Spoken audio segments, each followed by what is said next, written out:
A reading from the Acts of the Apostles, chapter 23, verse 12 through 35. When day came, the Jews made a plot and bound themselves by oath not to eat or drink until they had killed Paul.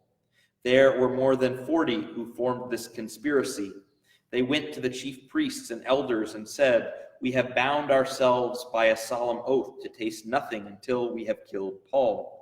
You, together with the Sanhedrin, must now make an official request to the commander to have him bring him down to you as though you meant to investigate his case more thoroughly. We, on our part, are prepared to kill him before he arrives." The son of Paul's sister, however, heard about the ambush, so he went and entered the compound and reported it to Paul. Paul then called one of the centurions and requested, "Take this young man to the commander. He has something to report to him." So he took him and brought him to the commander and explained, "The prisoner Paul called me and asked that I bring this young man to you. He has something to say to you."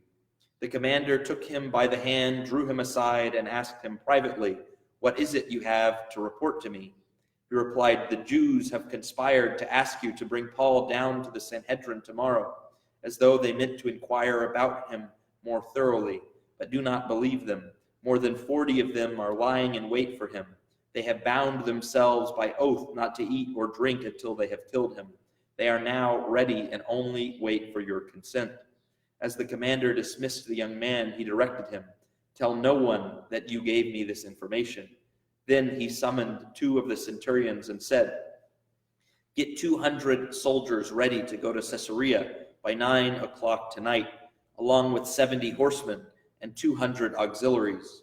Provide mounts for Paul to ride and give him safe conduct to Felix, the governor." Then he wrote a letter with this content: "Claudius Lysias, to his excellency the governor Felix, greetings. This man, seized by the Jews and about to be murdered by them, I rescued after intervening with my troops when I learned that he was a Roman citizen. What I wanted to learn the reason for the accusations against him, so I brought him down to their Sanhedrin. I discovered that he was accused in matters of controversial question of their law, and not of any charge deserving death or imprisonment. Since it was brought to my attention that there was a plot against the man, I am sending him to you at once, and have also notified his accusers to state their case against him before you." So the soldiers, according to their orders, took Paul and escorted him by night to Antipatris. The next day they returned to the compound, leaving the horsemen to complete the journey with him. When they arrived in Caesarea, they delivered the letter to the governor and presented Paul to him. When he had read it and asked to what province he belonged and learned that he was from Cilicia, he said, "I shall hear your case when your accusers arrive." Then he ordered that he be held in custody in Herod's praetorium.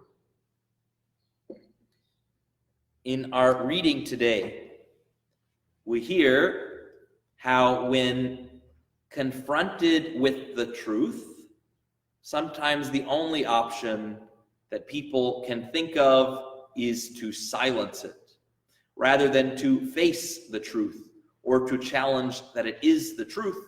They try to kill the messenger.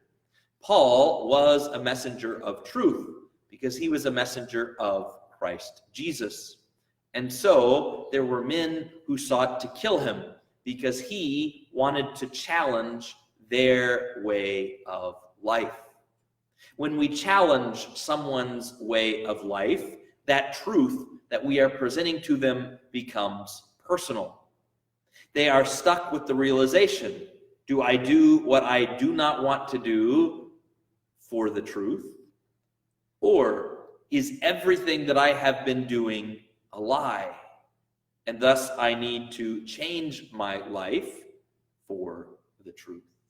These are uncomfortable questions that one would rather not answer. People would rather be comfortable than corrected.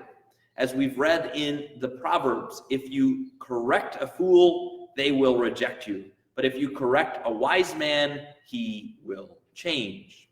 Similarly, Paul corrected these people, and they responded foolishly, not wanting to change their lives, but rather to take the life of Paul.